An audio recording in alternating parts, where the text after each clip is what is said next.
श्रीदः भगवान विष्णु आनंद की धारा हैं। वे अपने भक्तों को सभी तरह की सुख सुविधाएं, आनंद यानी श्री बांटते हैं। वे भक्तों को भौतिक धन श्री के साथ साथ आध्यात्मिक आनंद भी देते हैं, इसलिए श्रीदः कहलाते हैं। श्रीशः धन की देवी श्री महालक्ष्मी के स्वामी। भगवान नारायण और श्री लक्ष्मी एक दूसरे में वास करते हैं। उन्हें कोई अलग नहीं कर सकता है।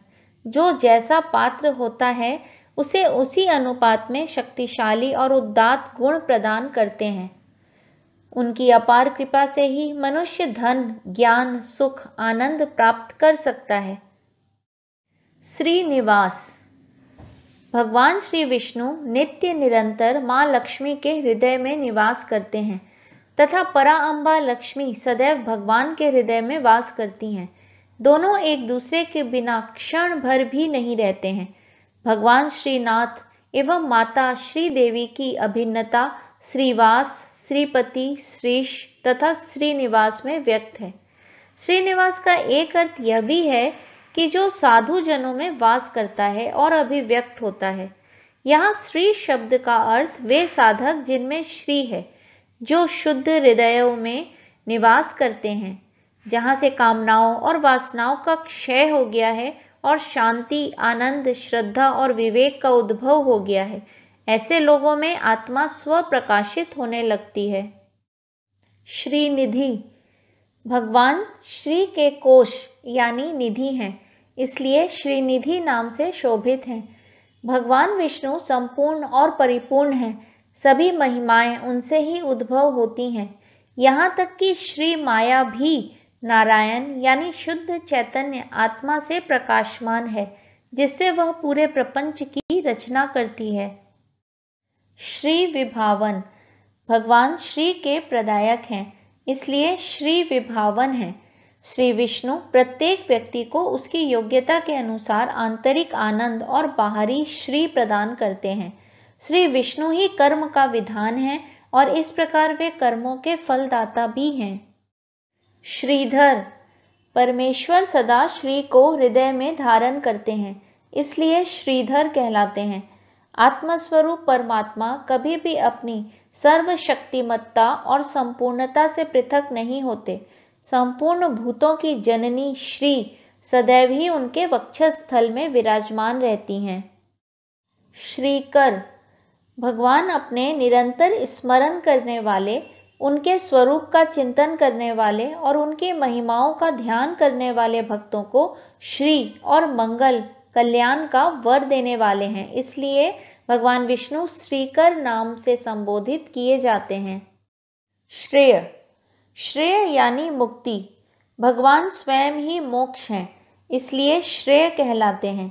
वे अपने भक्तों को उनकी शारीरिक कामनाओं, भावनात्मक उत्तेजनाओं और बौद्धिक अशांतियों से पूर्ण मुक्ति प्रदान करते हैं।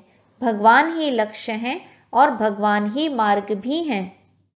श्रीमान भगवान विष्णु सभी प्रकार के ज्ञान, सुंदरता, धन, समृद्धि इत्यादि से परिपूर्ण हैं तथा माँ जगदम्बा श्री युक्त हैं।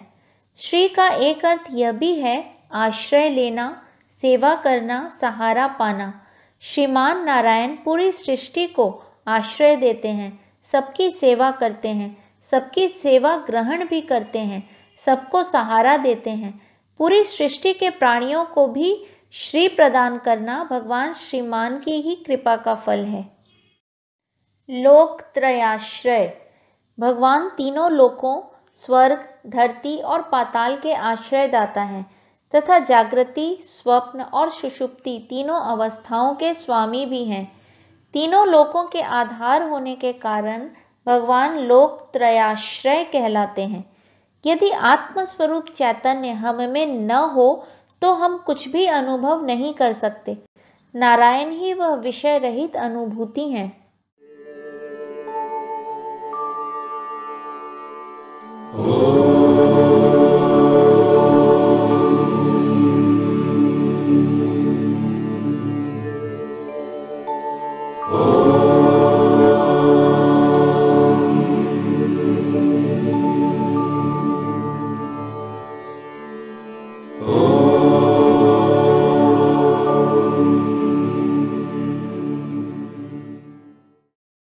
स्वक्ष। भगवान विष्णु की आँखों की तुलना कमल के पुष्प की पंखुड़ियों से की गई है, जो अति सुंदर हैं और ज्ञान की द्योतक हैं। इसलिए भगवान को स्वक्ष नाम से विभूषित किया गया है। भगवान की मनोहारी नेत्रों से जीवों पर नित्य निरंतर कृपा बरसती है। स्वंग। स्वंग यानी सुंदर कोमल अंगों से सुसज्जित। सहज सुंदर विष्णु जी के प्रत्येक अंग से पूजनीय पवित्रता तथा अतुलनीय आनंद का आलोक प्रकट होता है, जिससे भक्त के मन में प्रेम एवं पूजा की भावना उदित होती है। सुंदर स्वरूप का साक्षात्कार जीव को आनंद से परिपूर्ण कर देता है और कुछ पाना शेष नहीं रहता है। सुंदरता के परम धाम परमात्मा का सौंदर्य अकथनीय और अपरिमेय है, इसलिए उन्हें स्वंग नाम से सुशोभित किया गया है। शतानंद। भगवान स्वयं को असंख्य जीवों में विभाजित करते हैं और सब में विभिन्न अंतःकरणों और अनुभवों के माध्यम से स्वयं को प्रकट करते हैं, इसलिए शतानंद कहलाते हैं। भगवान किसी एक के नहीं हैं, वे तो सबके हैं और सबका उन पर अधिकार है तथा सब पर उनकी अनुकंपा है। वे सभी जीवों को समान रूप से संतुष्ट करते हैं तथा परमात्मा उन्हें आनंद से परिपूर्ण करते हैं। नंदी। भगवान श्री विष्णु का एकमात्र ध्येय समस्त जगत को आनंद के स्पंदन से सराबोर करना है। वे जगत पिता रूप में आनंद देते हैं, कभी स्वयं नंदन बनकर आनंद प्रदान करते हैं। आनंद के अथाह सागर भगवान विष्णु सतमार्ग पर चलने वाले भक्तजनों को आनंद सागर में सदैव मग्न रखते हैं। ज्योतिर्गणेश्वर। परमेश्वर नारायण ब्रह्मांड में नक्षत्रों को और आत्मा के रूप में जीवन की सभी दैदीप्यमान वस्तुओं को प्रकाशित करते हैं, इसलिए ज्योतिर्गणेश्वर कहलाते हैं। भगवान ज्योति यानी प्रकाश के मूल स्रोत हैं।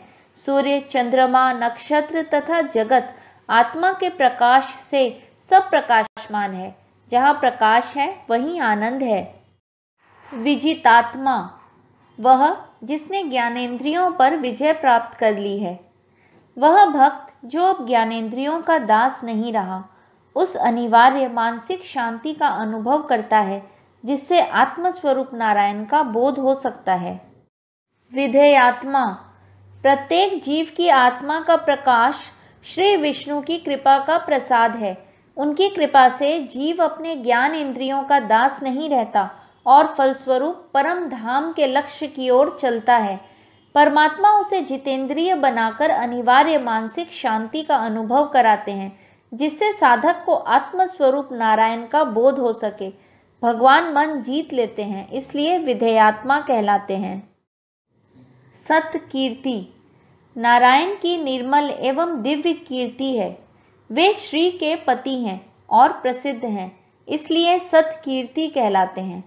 भगवान की कीर्ति सत्य है और विश्व में सर्वत्र शुद्ध सात्विकता का प्रसार एवं प्रभाव है। इस कीर्ति में कोई राग द्वेष भी नहीं है। भगवान चाहते हैं समस्त जीव उनके जैसे निरअहंकारी, विनम्र एवं सत्य मार्ग पर चलने वाले निस्वार्थी बने। छिन्न संशय। जिसमें सभी संशयों का समाधान प्राप्त है, वह भगवान विष्णु छिन्न संशय हैं। परमात्मा के विषय में संशय तब तक ही रह सकता है जब तक हम उनका अनुभव नहीं कर लेते। बुद्धि के परे जाने पर साधक को आत्म साक्षात्कार होता है। यह अनुभव साक्षात, अपरोक्ष और अविलंब है। भगवद गीता अध्याय 18 श्लोक 73 में अर्जुन कहते हैं, हे अच्युत, आपकी कृपा से मेरा मोह नष्ट हो गया और मैंने स्मृति प्राप्त कर ली है। अब मैं संशय रहित होकर स्थित हूँ, अतः आपकी आज्ञा का पालन करूँगा। हरि ओम। श्री विष्णवे नमः।